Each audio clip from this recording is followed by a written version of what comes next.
As you can probably see behind me, everyone is going crazy over an announcement that Motorola made here at Lenovo Tech World. A new phone in the Moto line that makes modularity a snap. It's Josh Vergara from Android Authority. What's going on, everybody? And this is the Moto Z.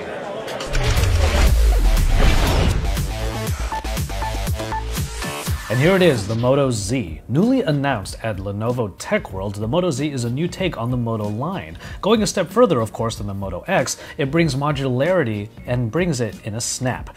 Those connectors on the back and bottom portion of the phone are able to take in with strong magnets a number of different covers, but also a number of different new functions based upon the different peripherals that you put onto them. But first, let's talk about the actual phone itself. 5.5 inches in the screen, comes with a AMOLED Quad HD display, and it makes for a rather large device, but not really anything too out of the ordinary when compared to other phablets of its size.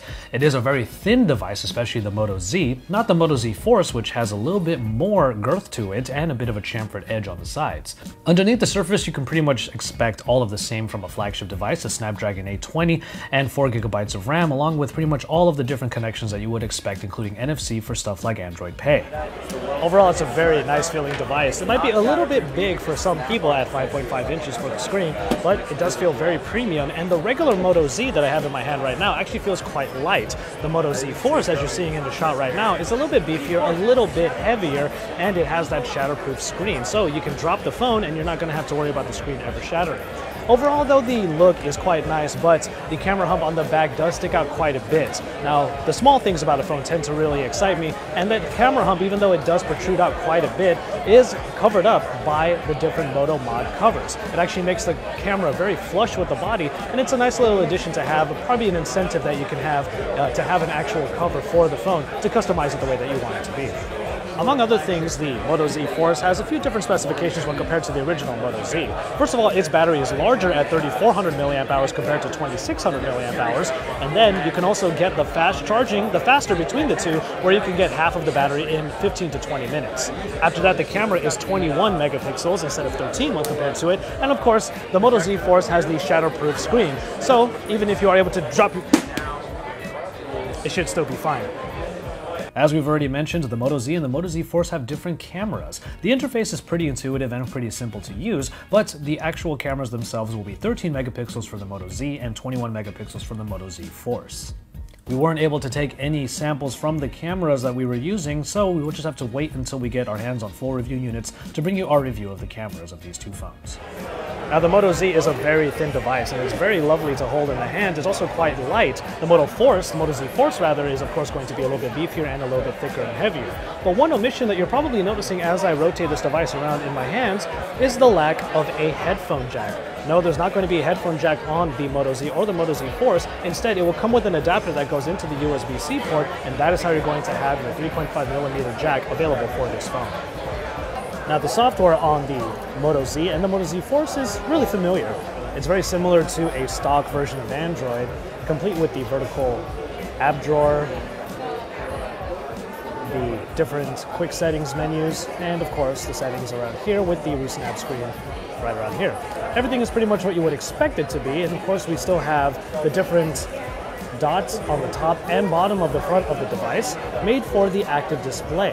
The active display is still here, still a very nice feature to have on these phones. Makes it easy to look at what's going on the phone without having to actually turn it on. But of course, the main story with the Moto Z and the Moto Z Force is modularity. This is a arguably easier way of getting modularity on a device, as you don't have to pull a battery out or even turn off and turn on the phone again. You just have to snap on the peripheral to the back of the device and you're good to go. There are a number of different covers that Moto Maker will provide, so you can change the look of the phone whenever you want to. And it actually feels like this phone, because of how thin it is, it needs to have these covers to sort of round out or even complete the look and feel of this phone. There are a few different peripherals that are available, including battery cases, and Incipio has already made a few extra battery cases that snap right onto the back and provide even more power to make sure that the battery life goes as long as you need it to. There's a Pico projector which goes onto the back and does make the phone quite thick, but it does have a Pico projector inside that can be angled onto the wall or onto the ceiling, so you can easily provide presentations or just watch anything that you want on a bigger screen. And finally, there is a JBL speaker that goes around the back of the device. Actually adds a lot of girth to it, but it does have a 10-hour battery inside and provides some really great sound that you can hear in the following clip.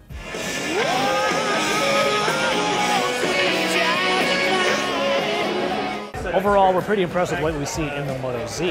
There are a few trade-offs, like with the headphone jack and the fact that there are two different versions, both of which have different features to really boast, but overall, both of the phones bring modularity to a different level, and they also make them a snap. You still get the ability to style the phone whichever way you want, and it's a pretty nice way of just changing the look without having to go through the Moto Maker again and getting a whole new phone. Overall, the modularity is a wonderful idea that might actually be executed properly because it's very easy to just snap on and snap off different functions onto the device, and Moto thinks that it's going to be a very innovative step forward for smartphones.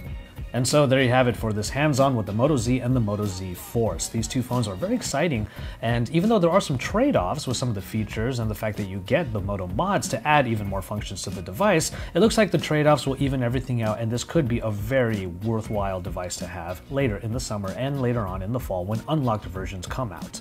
So keep it tuned to Android Authority for even more on this new Moto line of phones, and make sure you stay tuned for our camera reviews and also comparisons that we make between this and other devices in the flagship market this year.